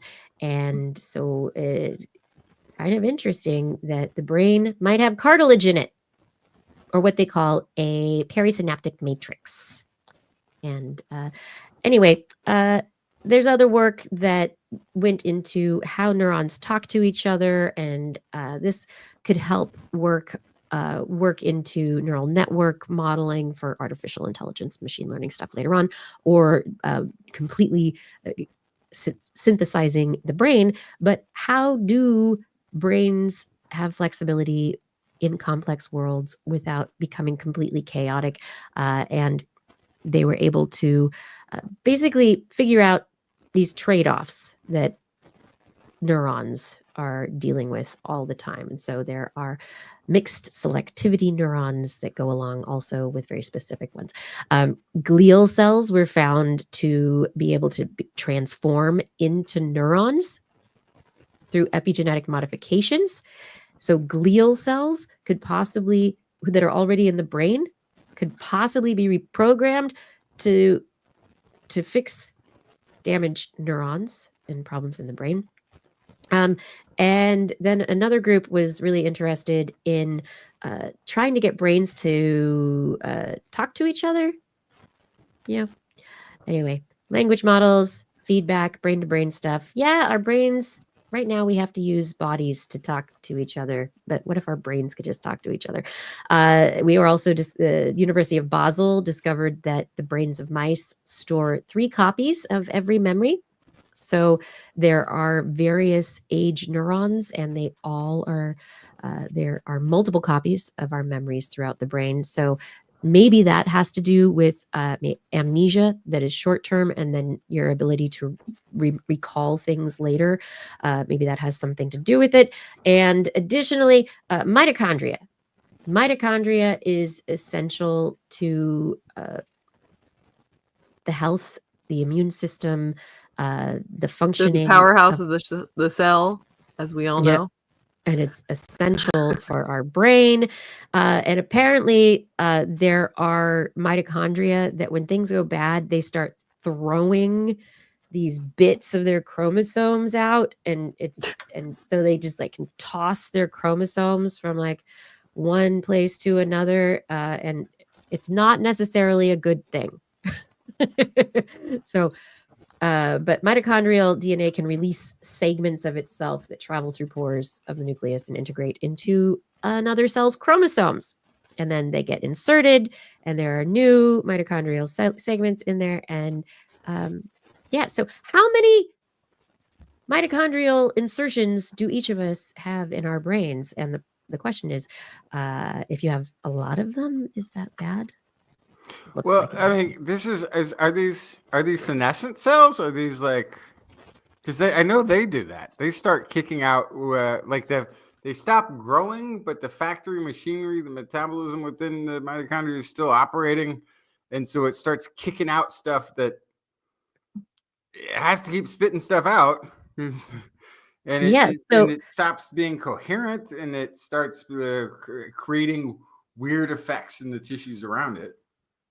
Yeah, so there's a question of, why this mitochondrial DNA jumps from place to place. It might be because of disease, but what they have found is that if your nuclear DNA has a lot of these nuclear mitochondrial insertions, that those cells are more likely to die earlier. So and the number of insertions increases the older that you get. So there's probably something to do with your immune system, the health of the mitochondria, and how things work generally.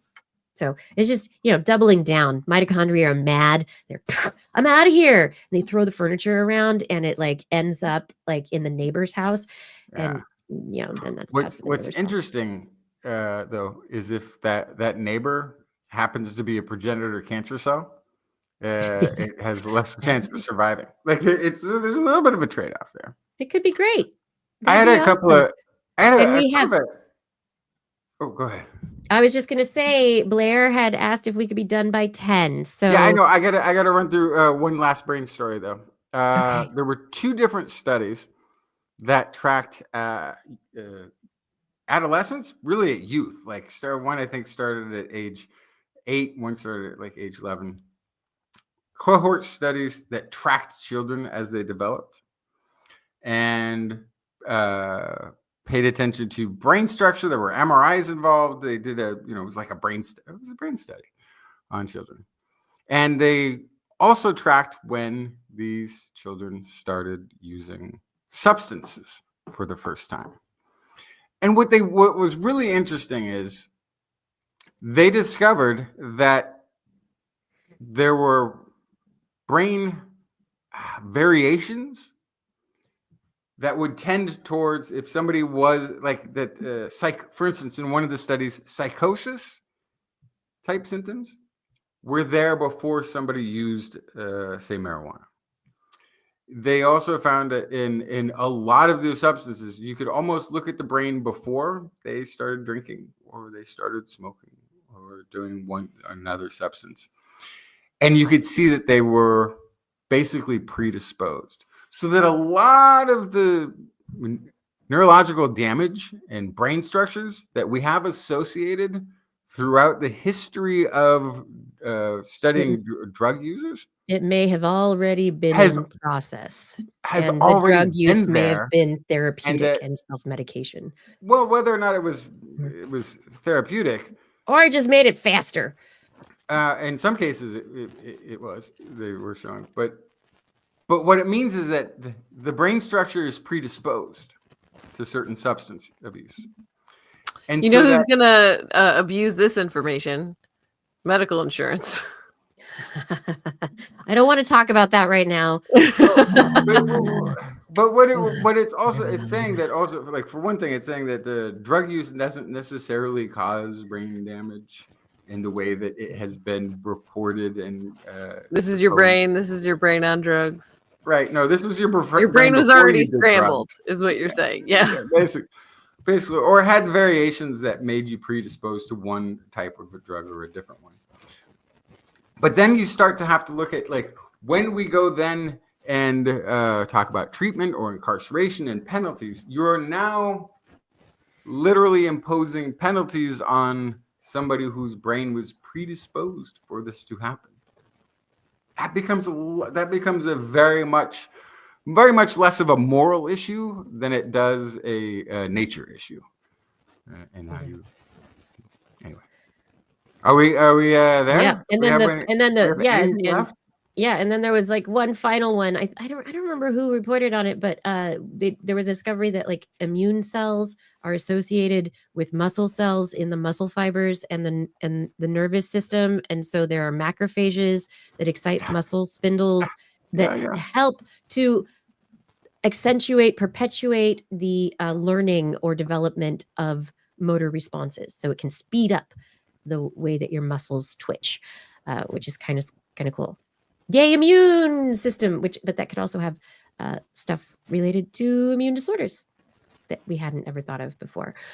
And there was another. There's so many. There's so many. They were training athletes in low light, and because the brain was getting less information, it had to make these connections faster.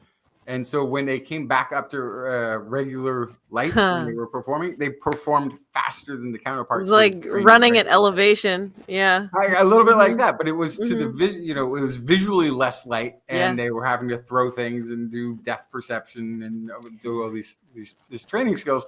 And then when they came back to the red light, the brain was like smiling before you smiled, like it was like a little bit faster at everything.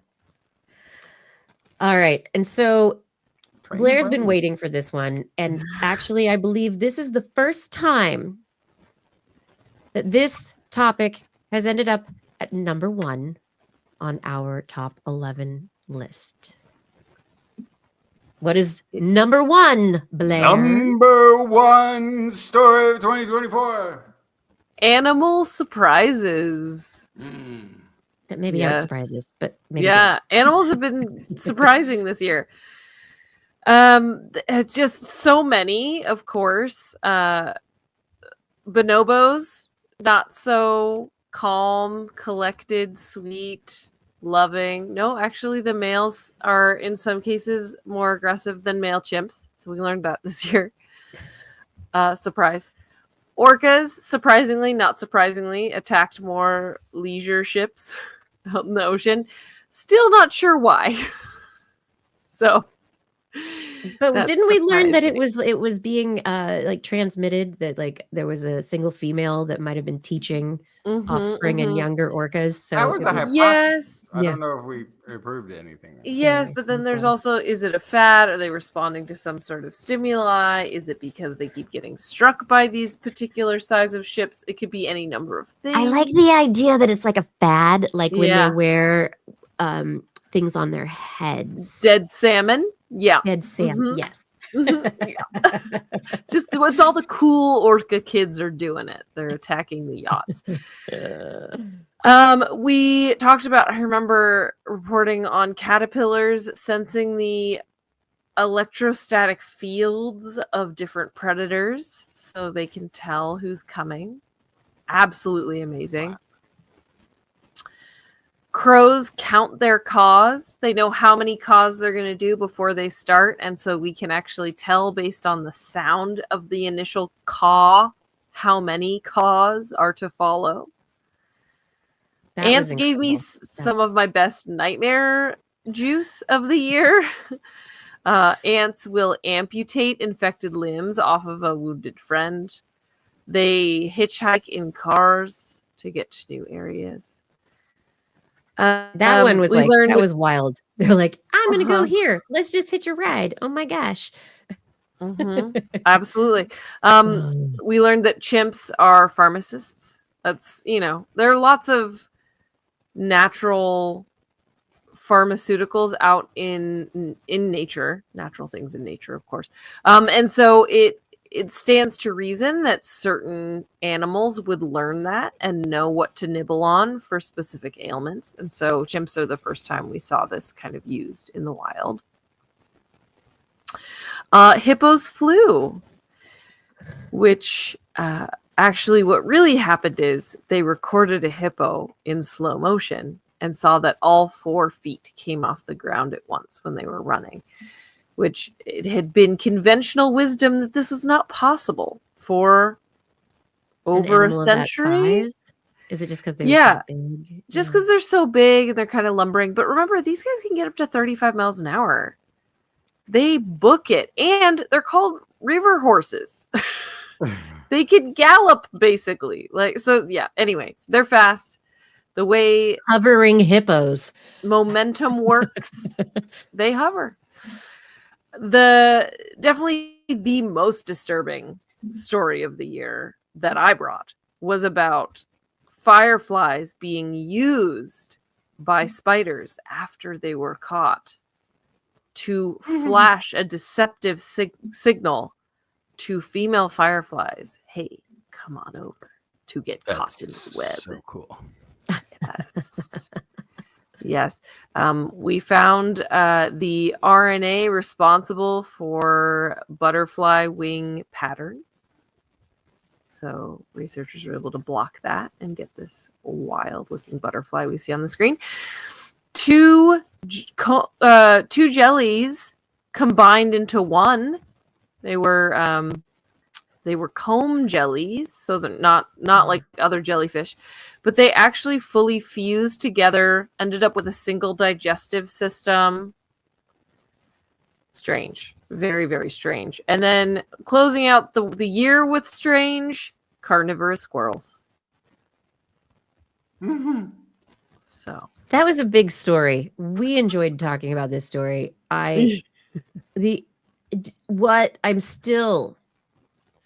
What? Animals gotta need eat. to be worried. No. Animals gotta eat. Animals are gonna eat whatever they want. They don't read the textbook that says squirrels are herbivores. Especially in urban settings. If there's food, they're going to eat it. A squirrel's gonna eat a chicken nugget if you leave it in the trash can. Animals are going to find the cheapest, easiest calories. Look, And I'm in all- this I'm all case, for this. in vole season, they went for it. Can we train them up? Can we get some of that that observer knowledge copycatting going on? I think that would solve a lot of problems. What are you thinking, cats? Because I don't think squirrels could get cats. No, no, I had a cat that used to take out squirrels. He Yeah. would show up a little bit scratched up with a lot of blood You on have him. you have to have- He was tough. He was taking out squirrels. Didn't go after mice at all, though. But no, if the squirrels could take out the mouse problems in urban areas, it seems like that would be a good trade-off. Good thing for them, a good skill for them to pick up to help start earning their keep. Sure. Yeah, but Well, see, if they in stop previous eating years, we weren't- plants, then they won't propagate the plants anymore. So that's you have to kind of be careful. What were you gonna say, Kiki? Yeah, the plants need the squirrels because the plants have the nuts, and the nuts need to spread because the squirrels is what they do. And there's got to be something else going on, and maybe there's a population boom, and the squirrels are just like, yeah, I'm gonna eat these little guys. But the cat thing also, like cats in New York City, we know they do not hunt the rats. People used to be like, cats, they hunt rats, and that's what they do. Rats are big. Cats do not hunt them unless they are very large cats themselves, larger than the rats, because there's a possibility of injury. So most animals are only going to hunt the things that are less likely to injure themselves, unless they are team hunting like dolphins and wolves. But you know, those crazy toads in Australia and squirrels, I guess they like to eat dog food. That's what you get. Cane toads. Absolutely. Cane toads and carnivorous squirrels. Wow. I really What a year love it that. has been. This was a great year. It was really, really good stories. We went through, there are a few that you're like, this is, not as happy or exciting, but overall, like there's so many great discoveries and new questions and new directions. And I love that, honestly, as I went through the stories this year and started ranking everything, I was like, this is an animal year. It wasn't climate change. It wasn't JWST. It wasn't AI. It wasn't quantum computing. It wasn't all the serious stuff. This is the seriosity of the animal world. And I know seriosity. Give it to them. Let them take over in 2025. We've tried. We've failed. Let them have it. We've got this. We've got the orcas, the squirrels. Even probably slime mold. It's on the way. If there are any other stories that we missed out on, I'm sorry. We only had room for 11.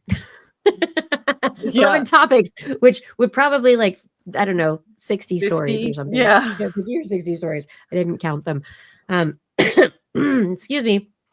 As we get to the end of the show here, I just want to thank everyone for an amazing 2024 and joining us and enjoying the science with us. And if you have any favorite moments from 2024 or even from the last 999 episodes, take a clip, send them to us, share them with us. We have 1 week until our 1000th episode. And so we would like to have a celebration of the fact that we've hit 1000 episodes, which is, as a not everyday podcast, but a weekly podcast. This has been a years long endeavor. And so, I don't know, I'm looking forward to next week. A years long.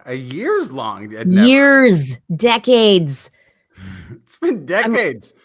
I mean, at the beginning of the show, I said, oh, it's 2025. It's a quarter of a century. And then I didn't want to talk about it anymore because it's kind of where we're at. Century of TWIS.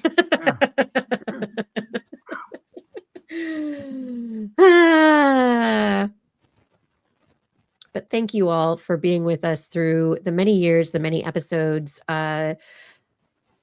Justin, thank you for joining me when the podcasting thing, the radio show was first going and being like, I want to do a radio show. Let's talk about science. Yeah. And Blair, thanks for being here and enjoying the animal stuff and going from intern to our most favorite animal expert on the show, co-host, conspirator, partner in crime. And this last year, 2024, we did miss you quite a lot, but we understand that you had other responsibilities going on, and it's understood. 999.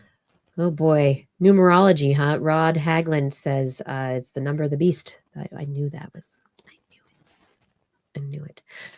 But we are at the end of the show. It's time for Blair to go to bed.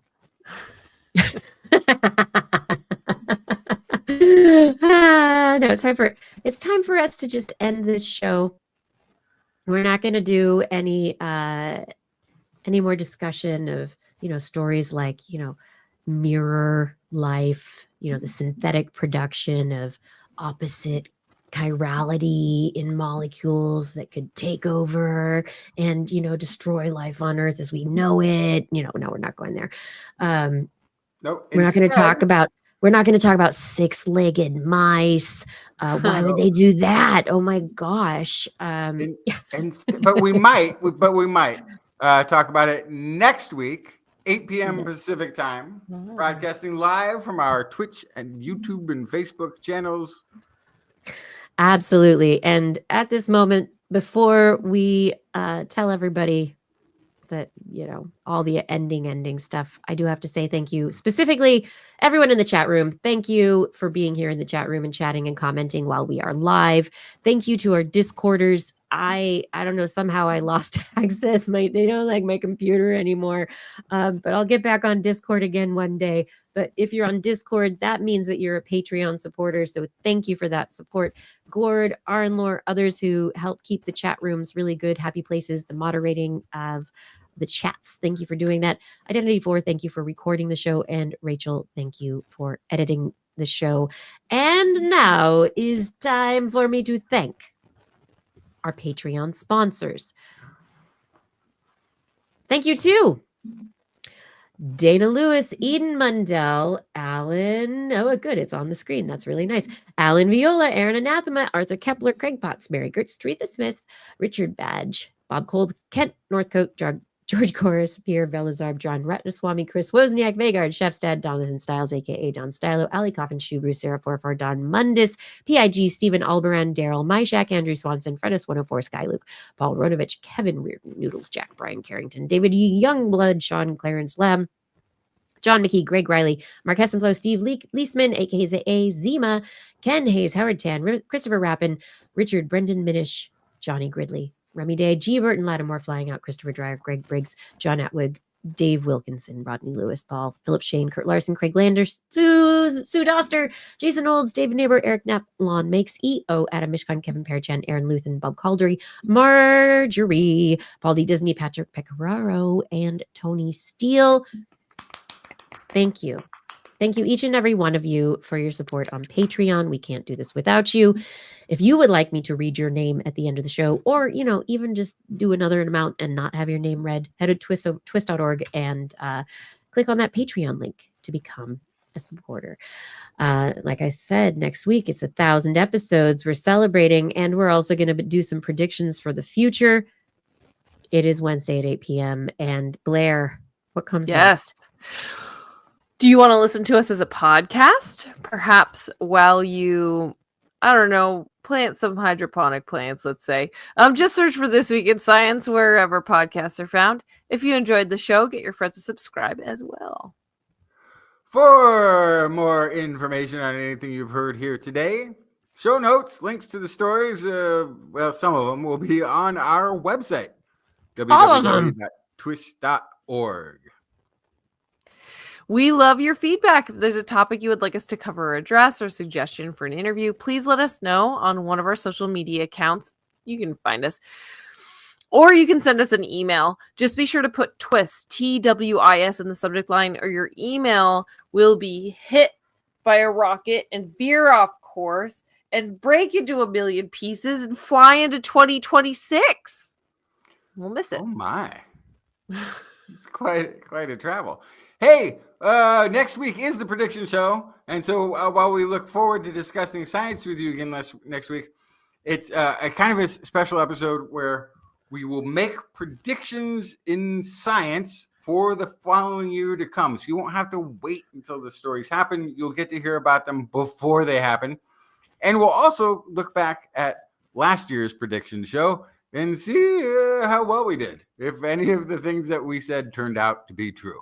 And I'd also like to look back over the last 20 years, maybe, and 1,000 episodes, of have we done 10 years or I don't know. I don't know how many prediction shows. Can we do? How many of our predictions over the years eventually came true? Excellent question. I wonder if ChatGPT 4.796 can help me with that one. Yeah. gotta get my prompts Are correct. we the chimps in the room with the typewriter that eventually, given enough time, made Justin has properly predicted a Super Bowl win. He also predicted there was something else really it wasn't just the Super Bowl win. It was also like the deciding play. Like the deciding play-by-play. It was like ridiculous. Like I went into an announcer thing and Peyton Manning goes back. He throws. It's intercepted. It's coming back. Like it was like a whole ridiculous vision of the future. And I've been wrong about everyone. You were correct. And you have been correct in other things like epigenetic factors, like I don't know. There have been a bunch where I've been like, dang, I totally went, nah. And you were the fringer. And there you were. 10 years, 20 years later. Correct. Finally. Let's see how many times that happened. And Justin. Oh, yeah. I'm so sorry. I got off the... We're looking forward to next week, really. Anyway, we look forward next week. And if you've learned anything, though, from this show, you should remember. I think we just helped you remember everything from last year that was already all in your head.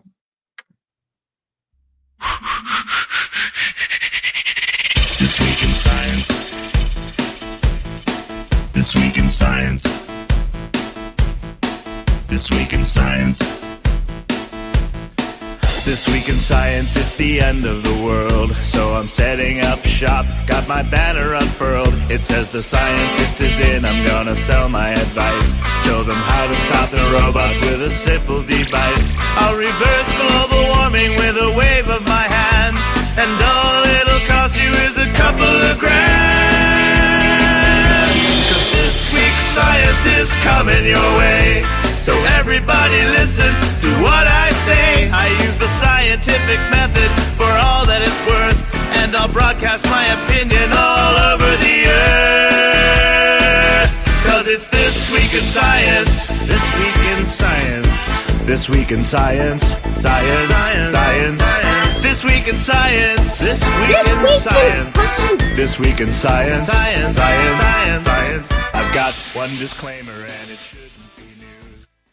No, Fada. The show has not been going on for 19 years now. The podcast has been going on for 19 years now. The podcast. The show. Yes. The show predated it by another 6 years. And we did not start out numbering the podcast, so that is why there are estimations, and it's kind of like a date beginning. We were So just doing the next show. For a long the time. podcast is 20 years old. The show is a quarter of a century. Yeah. I don't like saying it like that. Is it Technically, I wasn't there, but technically it started in 99. It did. Yeah, it did. Technically, it did. So it's a little older. I have that first episode. I've played it before in the past. Ha! Patrick says Justin is often right, especially if Kiki kicked him in the shins. That's how I know I'm on to something. Stop it. No. Oh, that reminds me of a long story I wanted to tell. Say goodnight, Blair. Good night, Blair. Say good morning, Justin. Good morning, Justin. Good night, Kiki. Good night, everyone. And we really look forward to seeing you next week for our 1000th episode. It's going to be special. It's going to be special. Hopefully. I mean, it might be boring. It might be nothing. I mean, maybe we'll just be like, meh, whatever. Everybody sleep well or have a wonderful day wherever you are. Please fill your lives with happy moments that are simple appreciation of the things that we have. Joy, health, safety, maybe sanity, maybe not so much here. And, hopefully a little bit of curiosity and luck. We'll see you next week. Thank you.